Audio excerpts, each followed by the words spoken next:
Hello प्यारे बच्चों, आप सब कैसे हैं? आप लोगों को मेरे यूट्यूब चैनल पर का स्वागत है। आज की आप लोगों का क्लास सुनने वाला है बायोलॉजी का जो पार्ट 2 है। सॉरी, बायोलॉजी है जो क्लास 10 का बिहार बोर्ड, और ये चैप्टर 2 है और दूसरा पार्ट 1 है। और आप लोगों का चैप्टर का जो नाम है श्वसन है। और ये चैप्टर जो है आप लोगों के लिए बहुत ही इंपॉर्टेंट चैप्टर है, बिहार बोर्ड के लिए है। चलिए हम देखते हैं कि श्वसन जो है उसका परिभाषा क्या है। लिखा गया कि भोजन के ऑक्सीकरण से ऊर्जा प्राप्त करने की प्रक्रिया को क्या कहते हैं? श्वसन कहते हैं। मतलब जब हम भोजन जो ग्रहण करेंगे, जब वो टूटेगा, जब भोजन का जब पाचन होगा, जब भोजन पचे हुए भोजन से जो वो क्या करेगा? ऑक्सीकरण करेगा, मतलब उससे ऊर्जा प्राप्त करेगा। यहाँ पे ये जो है श्वसन जो है तो पचे हुए भोजन से क्या करेगा? ऊर्जा प्राप्त करेगा। पचे हुए भोजन से ऊर्जा प्राप्त करेगा, उसी को हम क्या कहते हैं? उसी को हम श्वसन कहते हैं। क्या समझिए कि पचे हुए भोजन को से हम जब ऊर्जा प्राप्त करेंगे उसी को हम क्या कहते हैं? श्वसन कहते हैं। अब लिखा गया कि पचे हुए भोजन पदार्थ से ऊर्जा का उत्पादन भोजन अणुओं के ऑक्सीकरण के द्वारा ही होता है। वही बात हो गया ना कि पचे हुए भोज पदार्थ से ऊर्जा का उत्पादन भोजन अणुओं के ऑक्सीकरण के द्वारा होता है। मतलब वही हो गया कि जब हम भोजन को जो ग्रहण कर, जब वो भोजन जो पचता है उससे ऊर्जा का जो उत्पादन होता है वो किस कारण होता है? वो ऑक्सीकरण के माध्यम से ही ऊर्जा का उत्पादन होता है। ये सब ध्यान रखिएगा।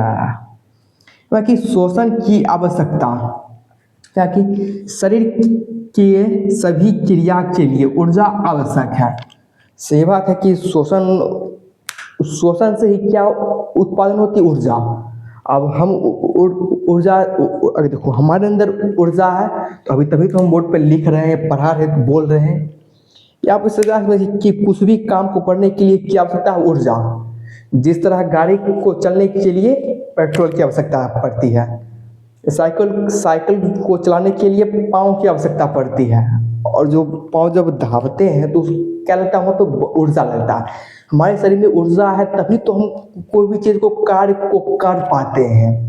अगर ऊर्जा, जिस व्यक्ति में ऊर्जा नहीं होता वो क्या हमारे पड़ल रहता है, ताकि हम जान लें उसको, क्या वो जान उसके शरीर में भी है, बस उसके अंदर जो है ना ऊर्जा की कमी है। इसीलिए कहा गया कि शरीर के सभी क्रियाओं के लिए ऊर्जा की आवश्यकता होती है, बाकी यह ऊर्जा भोजन से मिलती है। अब भोजन का पाचन होकर ग्लूकोज में बदल जाता है तथा इसके बाद ग्लूकोज का ऑक्सीकरण होने पर ऊर्जा का निर्माण होता है। इसका मतलब हुआ कि यह जो ऊर्जा प्राप्त होती है वह किससे प्राप्त होती है? ऊर्जा भोजन से प्राप्त होती है। यह ऊर्जा भोजन से प्राप्त होती है। जब भोजन को ग्रहण करते हैं तो उसका भोजन का पाचन होता है। वह भोजन पाचन होकर किस रूप में बदल जाता है? वह ग्लूकोज के रूप में बदल जाता है। जो भोज पदार्थ का जब वो अवशोषण, जब ऑक्सीकरण होता है तो वह जो पदार्थ बनता है वो क्या? ग्लूकोज बन जाता है। और तथा इसके बाद जो ग्लूकोज का ऑक्सीकरण होता है वो ग्लूकोज में से ऑक्सीजन को छोड़ा देता है, तो उसके बाद क्या बनता है? ऊर्जा बनता है। उसके बाद क्या निर्माण होता है? ऊर्जा का निर्माण होता है। तो यहाँ समझिए कि भोजन का जब पाचन जो ग्लूकोज में बदल जाता है तभी, और ग्लूकोज से ऑक्सीकरण होता है, उसके बाद ही क्या निर्माण होता है? उसके बाद ही ऊर्जा का निर्माण होता है। यहाँ पे इतना ये प्रोसेस हो रहा है।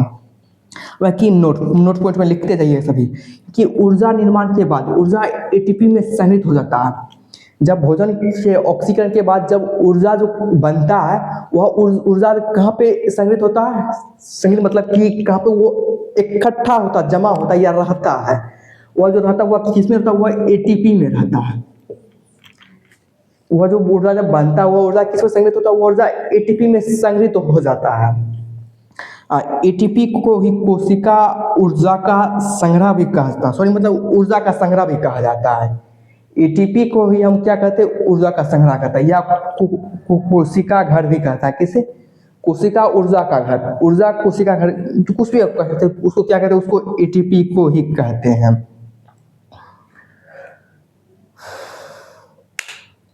अब एटीपी का फुल फॉर्म लिखिएगा तो क्या दिया गया है?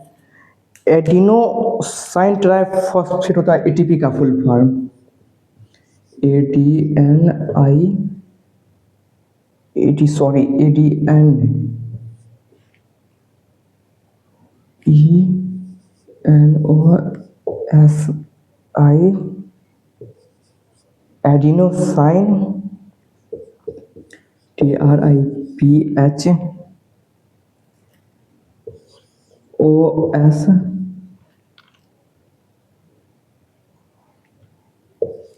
PHATE। मतलब बुक से देख के लिख लीजिए सही से, स्पेलिंग मिस्टेक लग रहा है।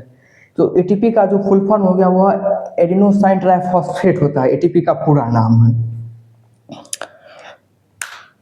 अब इसको यहाँ पे मिटा देते हैं। अब यहाँ देखेंगे कि ATP का जो काम क्या है।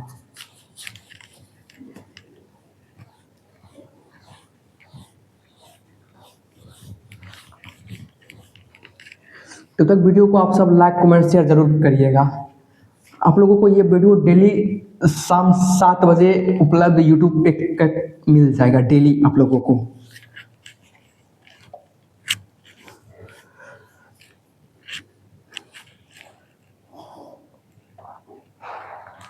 अब यहाँ से हेडिंग मारिएगा कि ATP का कार्य।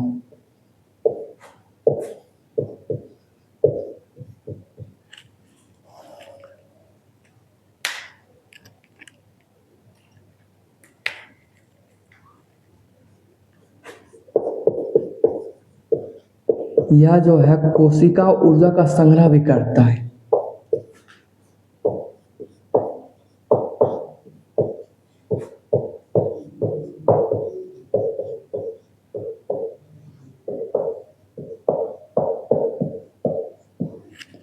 यह जो कोशिका ऊर्जा का संग्रह करता है।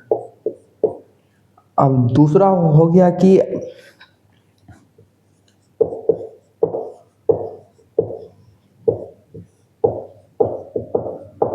आवश्यकता पड़ने पर यह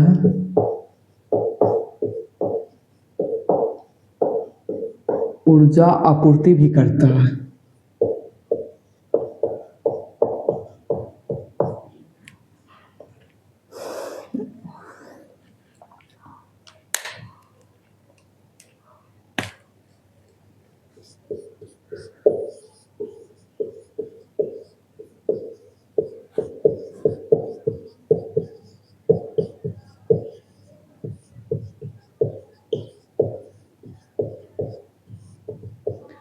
श्वसन जो है उसका रासायनिक समीकरण,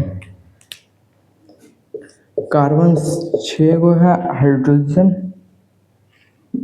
12 और ऑक्सीजन 6 गो, प्लस क्या है 6 गो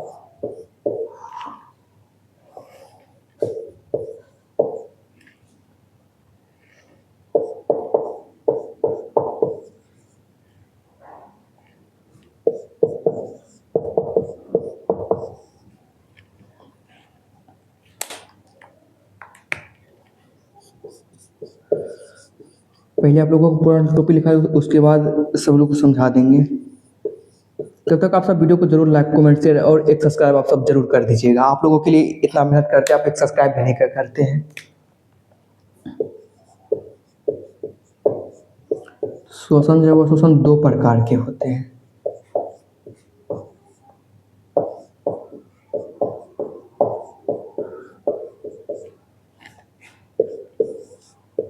पहला हो गया अवायवीय श्वसन,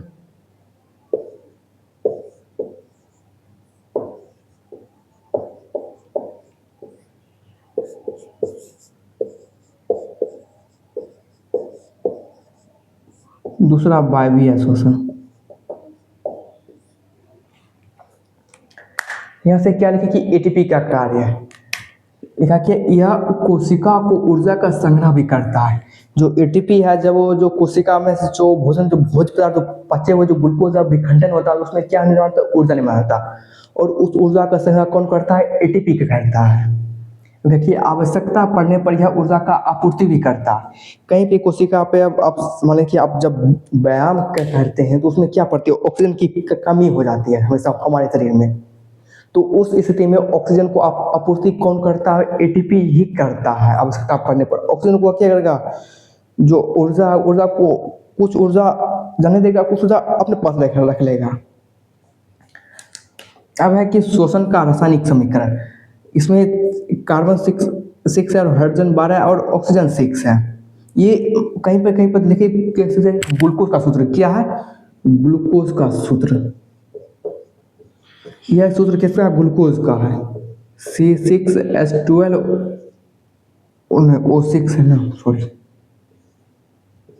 ये क्या है, कहीं पर ये ग्लूकोज का सूत्र है, ये ग्लूकोज और ऑक्सीजन है, यहाँ पे ऑक्सीजन, और जब ये दोनों का अभिक्रिया होता है तो यह CO2 कार्बन डाइऑक्साइड अलग हो जाता है और हाइड्रोजन अलग हो जाता है। अब इन दोनों के बाद जो बनता है वह बनता है ऊर्जा। ATP को हम क्या कहते हैं, ऊर्जा कहा जाता है। ATP जो है ऊर्जा है। अब है कि शोषण के प्रकार, शोषण 2 प्रकार के होते हैं। पहला शोषण है कि अवायवीय शोषण और दूसरा है वायवीय शोषण।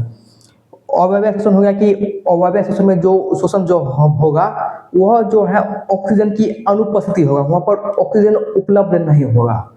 और जो वायवीय शोषण जो है यह ऑक्सीजन की उपस्थिति में ही संभव है। समझ गए तो धन्यवाद। चलिए आप लोगों का यहीं पे क्लास एंड करते हैं, मिलते हैं नेक्स्ट वीडियो में। तो तब तक आप सब वीडियो को लाइक कमेंट शेयर जरूर करिएगा। और आपका भाई एक सब्सक्राइब भी तो मांग रहा है, आप सब्सक्राइब भी नहीं करते, प्लीज़ वीडियो को एक सब्सक्राइब जरूर करिएगा। और कैसा लगा आप लोगों को क्लास, एक कमेंट में जरूर बताइएगा। धन्यवाद।